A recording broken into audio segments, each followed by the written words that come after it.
오늘은 3월 25일 사무엘상 27장 1절부터 12절입니다. 1절입니다. 다윗이 그 마음에 생각하기를 내가 후일에는 사울의 손에 붙잡히려니 블레셋 사람들의 땅으로 피하여 들어가는 것이 좋으리로다. 사울이 이스라엘 온 영토 내에서 다시 나를 찾다가 단념하리니 내가 그의 손에서 벗어나리라 하고, 다윗이 자꾸 사울이 용서해달라고 말해놓고 또 찾으러 오고 또 찾으러 가니까 결국엔 사울에게 붙잡힐 것 같은 거예요. 그래서 내가 블레셋 땅으로 도망가리라 라고 마음에 먹어요. 1절 보니까 다윗이 그 마음에 생각하기를 이렇게 표현하고 있습니다. 그리고 블레셋으로 도망가면 다윗이 이스라엘 땅에서 사울이 다윗을 찾다가 못 찾으면 단념하겠지 라고 뭐라고요? 마음에 생각했다라고 하는 겁니다. 그리고 그대로 행하는 걸 보게 돼요. 블레셋으로 넘어갑니다. 다윗은요, 항상 어떤 일을 결정하기 전에 뭘 했습니까? 하나님께 여쭈어 보았죠. 그런데 이렇게 중요한 일을 감당하는데 이번에는 여쭈어 보지 않고 어떻게 했어요? 마음에 생각했죠. 마음에 생각했다는 건 하나님의 응답을 따른 것이 아니라 그의 머리로 판단한 것이다 라는 거예요. 왜 그랬을까요? 다윗은 지금 사울이 두려운 거예요. 두려움이 커지니까 하나님께 여쭈어보고 기도한다는 생각이 없어지고 일단은 두려우니까 머리로 생각하게 된 거예요. 두려움은 믿음을 잃게 만들어요. 믿음과 두려움은 반대말이에요. 그래서 여러분, 두려움이 옵니까? 그럴수록 기도해야 돼요.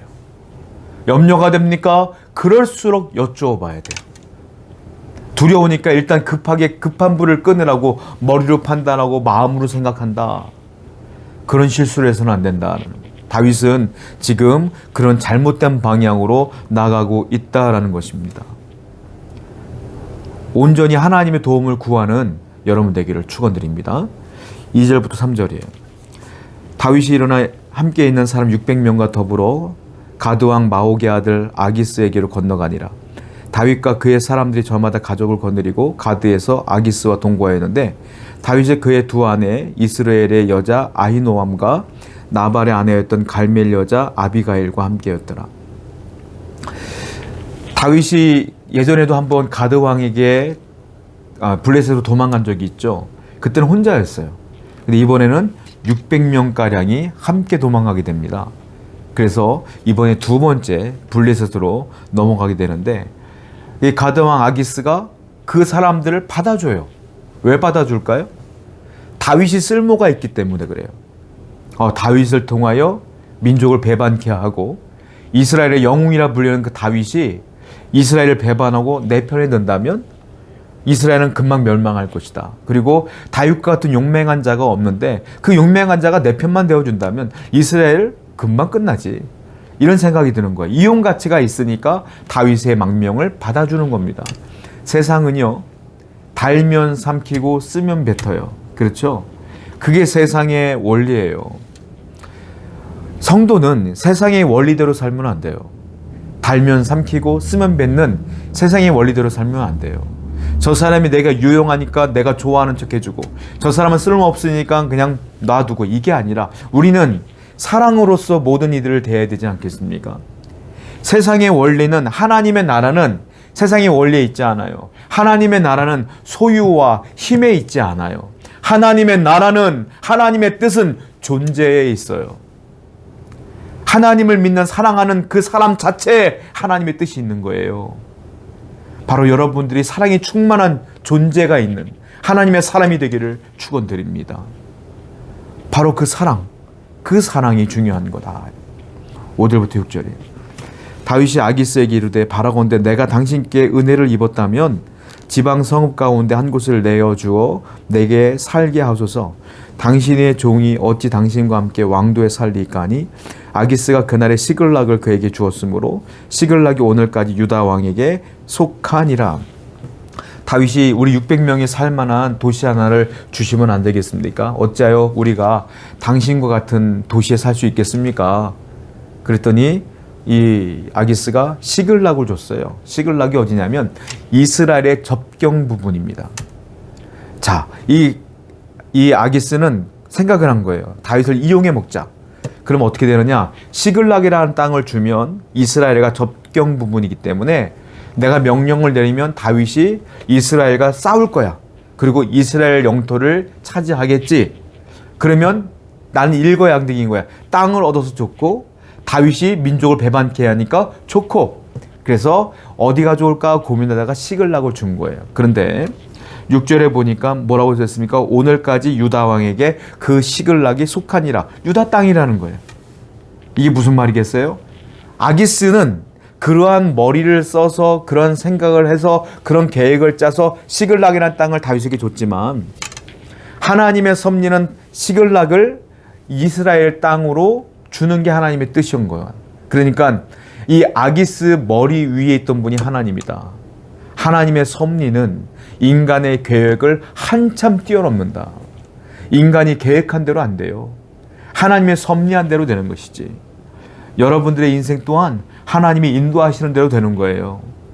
물론 나는 하루하루 최선을 다하여 내 인생을 살아가겠지만 기도하며 나아가면 하나님은 내 인생 가운데 당신의 뜻을 이루며 나를 인도하신다. 하나님의 섭리를 이루며 하나님의 섭리를 눈으로 보며 살아가는 축복된 성도가 되기를 축원드립니다. 8절부터 보겠습니다. 다윗과 그의 사람들이 올라가서 그술 사람과 기르스 사람과 아말렉 사람을 침노하였으니 그들이 옛적부터 술과 애굽 땅으로 지나가는 지방의 주민이라. 다윗이 그 땅을 쳐서 남녀를 살려두지 아니하고 양과 소와 나귀와 낙타와 의복을 빼앗아 가지고 돌아와 아기스에게 이르매. 다윗이 시글락에 거하면서 이스라엘을 치는 게 아니라 누구를 쳤느냐면 그술 사람과 기르스 사람과 아말렉 사람을 침노하여 그들을 노략했고 그들을 죽였어요. 자, 이게 무슨 말이냐면 이 지금 다윗 친 사람들은 유다의 민족의 원수들이야. 이스라엘의 원수들을 친 거예요. 다윗은 비록 블레셋 땅에 머물고 있지만 하나님의 뜻을 헤아려는 사람들을 치는 일을 여전히 계속하고 있었더라라는 거예요. 자, 다윗은 이제 전쟁을 치러 나가면서 시글락에 자기 자리를 잡아 나가고 있고 그리고 600명주 점점 군사훈련이 내거지며 전쟁에서 이기는 훈련들을 하게 됩니다. 점점 자리를 잡아가고 있어요. 그런데 중요한 게 있어요. 신앙의 여정 가운데 다윗의 여정 가운데 실수한 게 있죠. 뭡니까? 여쭤보지 않고 마음에 생각해서 블레셋으로 넘어온 거예요. 이건 다윗의 실수입니다. 자리를 잡아가고 있지만 신앙의 여정 가운데 실수하지 않는 사람이 누가 있어요? 여러분들 신앙생활 하는데 죄 한 번 안 지는 사람이 누가 있어요? 신앙생활 하다가 여러분들 한 번 넘어지지 않는 점이 누가 있겠어요? 다 넘어지기도 하고 실수하기도 하잖아요. 다윗도 마찬가지인 거예요. 중요한 건 무엇이냐? 빨리 털고 방향을 제대로 잡아 다시 돌아가는 게 중요한 것이다. 다윗도 빨리 방향을 턴하는 게 중요한 것처럼 우리 또한 신앙에 실수가 있어도 빨리 방향을 다시 잡는 게 중요해요. 하나님께로. 실수할 수 있어요. 하나님도 인정해요. 그런데 빨리 회개하여 돌이키는 지혜로운 성도가 되어야 될 줄로 믿습니다.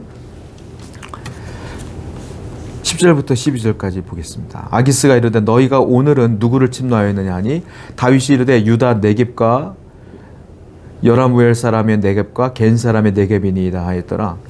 다윗이 그 남녀를 살려서 가드로 데려가지 아니한 것은 그의 생각에 그들이 우리에 대하여 이르기를 다윗이 행한 일이 이러하니라 하여 블레셋 사람들의 지방에 거주하는 동안에 이같이 행하는 습관이 있었다 할까 두려워함이었더라.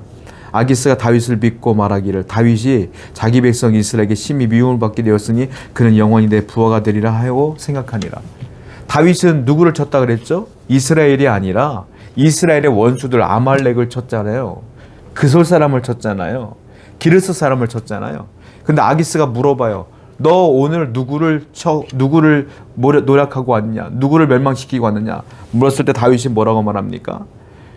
자기가 친 백성들과 민족을 얘기하지 않고 거짓말로 이렇게 얘기해요. 다른 얘기를 하죠. 다윗이 유다 백성을 쳤고요.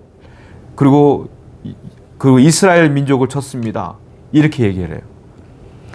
그랬더니 이 아기스가 속았어요. 그래서 뭐라고 말하냐면 아하, 이 녀석이 드디어 지네 나라를 쳤구나. 그러면 다윗은 이제 민족의 반역자가 됐으니 영원히 내 부하가 되는 거야 라고 혼자 아기스가 생각을 합니다. 근데 거짓말이죠. 이스라엘을 친 적이 없고 유다를 친 적이 없어요. 이스라엘의 적들을 친 거죠. 자, 이게 무슨 말이냐? 다윗은요, 단 한 번도 비록 도망자이지만 환경이 열악하지만 압박에 있지만 두렵지만 염려가 되지만 그는 여전히 하나님의 백성 이스라엘 사람 유다 사람이란 정체성을 잃어버리지 않고 있더라. 세상을 살아가는 여러분, 세상에서 수많은 공격이 있어도 하나님을 믿는 성도란 정체성을 잃어버려서는 안 돼요. 하나님 말씀대로 살아야 돼요. 끝까지 말씀에 순종하고 말씀대로 살고 하나님께 예배하는 예배자로 살아가는 여러분 되기를 축원드립니다. 기도합시다. 하나님 감사합니다. 항상 신앙의 정체성을 유지하며 살아가는 성도가 되게 하여 주시옵소서. 예수님의 이름으로 기도드렸습니다. 아멘.